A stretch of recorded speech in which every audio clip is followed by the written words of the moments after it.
beautiful people, and welcome back to Wine Chat for the very first video of 2021. My name is Emma and I'm a certified sommelier with a mission to spread wine knowledge and to help you drink better. So we are starting the year off with something that I think can benefit everyone, especially if you are like myself and stuck at home in yet another national lockdown, and that is food and wine pairing. Since so many of us are unable to go out to restaurants and to have your helpful sommeliers pick out the wines to pair with your delicious meals to create the best experience ever, let's have a look at some of the basics of food and wine pairing that you can implement at home. This might just help to transform your average lockdown evening into a moment of such pure deliciousness that you even forget that we are in the midst of a global pandemic. So, let's chat about it. The first rule of food and wine pairing is there is no rules. Whilst we do have a lot of guidelines to help us merge the flavors and textures, and yes, when it comes down to it, there is a massive scientific aspect to food and wine pairing when you start looking at the flavor compounds and how they react with one another. Wine really is an incredibly subjective subject. Even though throughout our wine education we're taught how to assess a wine, does it have high or low tannins, alcohol in body, is the fruit ripe or jammy, are you tasting black fruit, are you tasting red fruit? When it comes down to it, whether a wine actually tastes good for you really depends on person to person. So if you love matching a certain wine with a particular food and it creates this incredible taste experience for you, then stick with what you love, even if it completely contradicts what I say in this video. But if you need a little bit more help when it comes to your food and wine pairing, then here are my top 6 guidelines. Salt with acidity. Salt is the best friend to have in a dish when it comes to matching your food with a wine. Salt makes a wine seem like it has a little bit more body, and it's going to decrease the perception of bitterness and acidity within the wine. A salty dish and a highly acidic wine are basically going to kind of balance each other out and create this really harmonious experience that is just going to be a delight for your taste buds. And this is also why fried foods, which can sometimes be completely coated in salt, are so good with wines that are high in acidity, like champagne. The acidity in the wine helps to cut through the richness in the food. The salt and fatty greasiness of the food helps to round out the wine on your palate. Can you just imagine how good champagne and some salty French fries pair together? Acid versus acid. A wine that has a high acidity is going to go pretty damn well with a dish that is also high in acidity.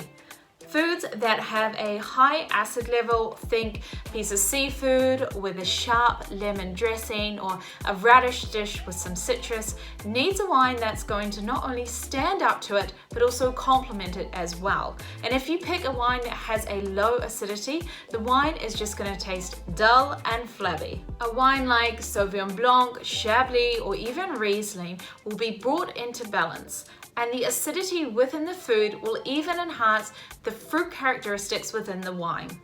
Heat pairs with sweet. If you're eating a spicy food like a really hot curry or a dish that is packed with chili, then you're going to want to go for a wine that has a slightly lower alcohol level and just a touch of residual sugar.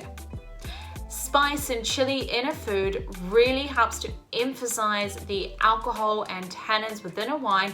This is not necessarily something you want, so you're going to want to stay away from wines like Nebbiolo and Cabernet Sauvignon. Any residual sugar that's in the wine is actually going to help to cool off the chili feel in your mouth. So you're going to want to look for wines like an off-dry, which means semi-sweet, Riesling or Pinot Gris. Local wine with local food. Think truffles and Nebbiolo. escargots and white burgundy, muscadet and oysters, seafood with assyrtiko, borigu with Chianti, and I could go on and on and on. There are reasons that these pairings are considered to be absolute classics and reasons why the locals have paired their food and wine together for so many hundreds of years. And this is because what grows together goes together. Sweet with sweet, but make sure that the wine is sweeter than the food. This is because if your dessert has more sugar than your wine, it's going to make the wine seem like it has less body, less aromatics, less character to it.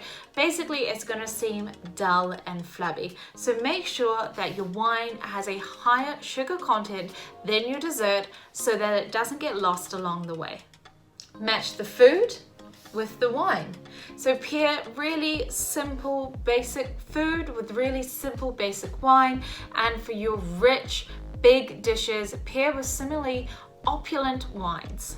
For example, dishes that have a creamy butter base, pair them with a creamy big California Chardonnay, a hearty big beef stew with a Cabernet Sauvignon from Bordeaux, an apricot glazed roast pork with an exotic and creamy Viognier, or even a simple green leaf salad with an easygoing Pinot Grigio.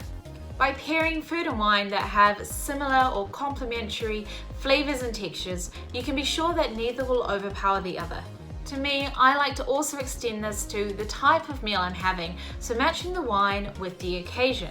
For example, a glass of €2 Greek rosé while eating a kebab on the streets of Athens is the most perfect pairing for me. If I'd had, say, a bottle of Highland Estate Cabernet Sauvignon or Cocherie Merceau, even though these wines are fantastic, it just wouldn't have fit the occasion right.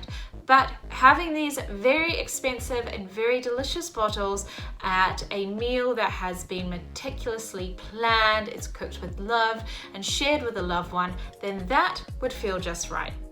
The world of food and wine pairing is so much larger than what we can just fit in one video here at Wine Chat, but I hope that you can take away some of these basic guidelines to start creating some exceptional moments and flavor creations for yourself.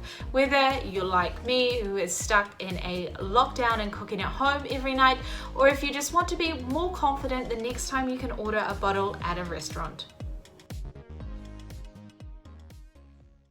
So, viewers of Wine Chat, do you currently have a favorite food and wine pairing? If you do, leave a comment below because I'm always very interested in seeing what new creations people can come up with.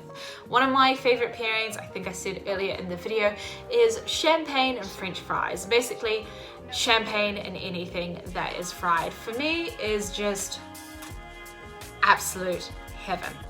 Now, if you haven't subscribed to Wine Chat, make sure that you do that right away. We have a lot of very cool education coming your way in 2021 and you don't want to miss out on any new Wine Chat videos. Thank you so much for watching, and remember, drink better, be better.